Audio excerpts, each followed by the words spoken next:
नमस्कार दोस्तों, राधे राधे। स्वागत है आपका मेरे इस चैनल माँ धर्म गंगा में। आज चैत्र मास के शुक्ल पक्ष की प्रदोष तिथि है। शनिवार के दिन पड़ने पर इसे प्रदोष व्रत कहा जाता है। शनि प्रदोष व्रत संतान की प्राप्ति, संतान की उन्नति और संतान के कल्याण के लिए अत्यंत महत्वपूर्ण होता है। शनि प्रदोष करने वाले व्यक्ति को संतान से संबंधित सभी प्रकार के सुखों की प्राप्ति होती है और सभी मनोकामनाएं पूर्ण होती हैं। सनातन धर्म प्रदोष व्रत को बेहद शुभ माना गया है। यह व्रत हर माह के कृष्ण पक्ष और शुक्ल पक्ष के त्रयोदशी तिथि को मनाया जाता है। इस बार चैत्र माह में प्रदोष व्रत 6 अप्रैल को इस दिन भगवान शिव और माता पार्वती की पूजा अर्चना की जाती है। मान्यता है कि ऐसा करने से सभी मनोकामनाएं पूर्ण होती हैं और भगवान शिव प्रसन्न होते हैं। पंचांग के अनुसार प्रदोष व्रत 6 अप्रैल सुबह 10:19 से शुरू होगी और अगले दिन यानी 7 अप्रैल को सुबह 6:53 पर तिथि का समापन होगा। ऐसे में 6 अप्रैल को ही प्रदोष व्रत किया जाएगा, क्योंकि प्रदोष व्रत के दिन संध्या काल में ही भगवान शिव की पूजा का विधान है। प्रदोष व्रत की कथा के अनुसार प्राचीन काल में एक नगर में एक सेठ रहते थे। सेठ जी के घर हर प्रकार की सुख सुविधाएं थी, लेकिन संतान नहीं होने के कारण सेठ और सेठानी हमेशा दुखी रहते थे। काफ़ी सोच विचार करके सेठ जी ने अपना काम नौकर को सौंपकर और खुद सेठानी के साथ तीर्थ यात्रा पर निकल पड़े।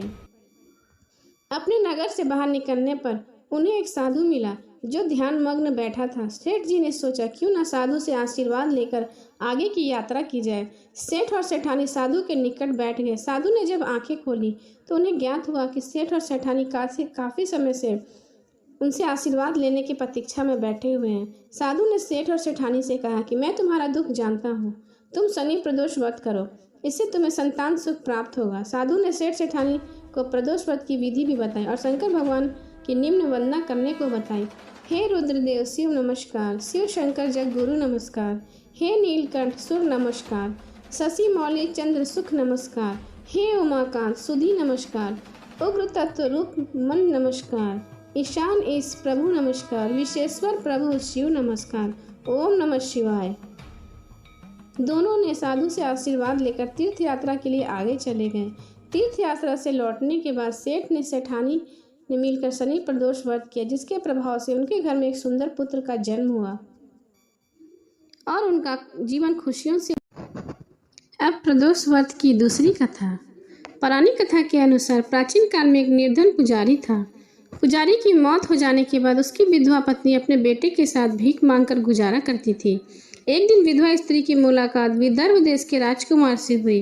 राजकुमार अपने पिता की मृत्यु के बाद इधर उधर भटक रहा था। पुजारी की पत्नी को उस पर दया आ गई और वह अपने साथ उसे ले गई और पुत्र की तरह रखने लगी। एक बार पुजारी की पत्नी दोनों पुत्रों के साथ ऋषि शांडिल्य के आश्रम में गई। वहाँ उसने प्रदोष व्रत की विधि और कथा सुनी और घर आकर उसने व्रत करना शुरू कर दिया। बाद में किसी दिन दोनों बालक वन में घूम रहे थे। पुजारी का बेटा घर लौट आया, लेकिन राजा का बेटा वन में गंधर्व कन्या से मिला और उसके साथ समय गुजारने लगा।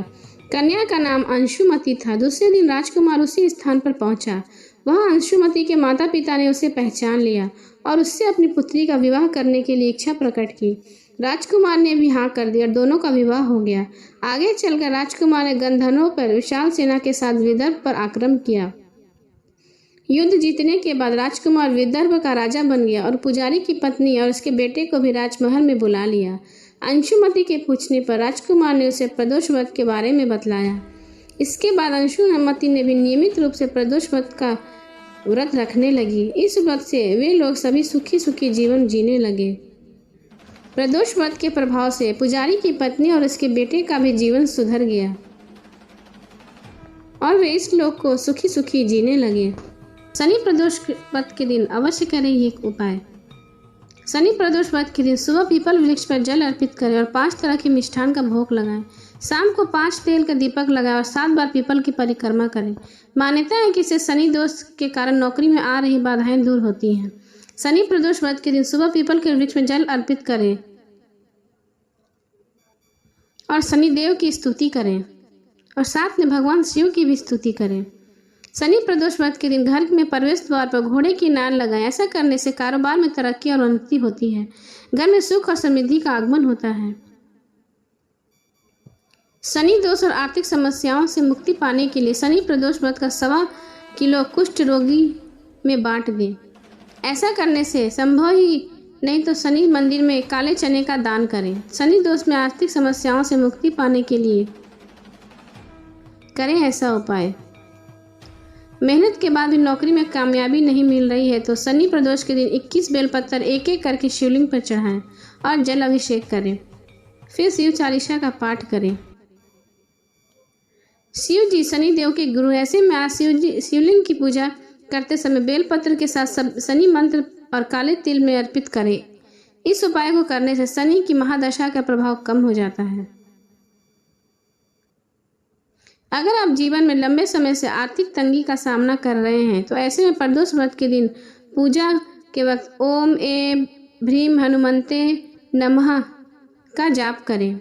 मान्यता है कि ऐसा करने से भगवान शिव जी के साथ साथ भगवान हनुमान भी प्रसन्न होते हैं और आर्थिक तंगी से मुक्ति मिलती है। प्रदोष व्रत के दिन सुबह मंदिर में जाकर भगवान शिव की पूजा करें और शिवलिंग पर जल अर्पित करें। इसके बाद थोड़ा सा जल अपने घर पर ले आएं और उसे संभाल कर मंदिर में रखें। अपने प्रदोष व्रत के पारण के लिए इसी जल का प्रयोग करें। अगर आप अच्छा दाम्पत्य जीवन चाहते हैं तो प्रदोष व्रत के दिन पूजा के दौरान शिवलिंग पर भांग, मदार, बेलपत्र और पुष्प अर्पित करें। मान्यता है कि ऐसा करने से पति पत्नी के बीच मनमुटाव दूर होता है, साथ ही साथ रिश्ते में मधुरता आती है और भगवान शिव प्रसन्न होते हैं।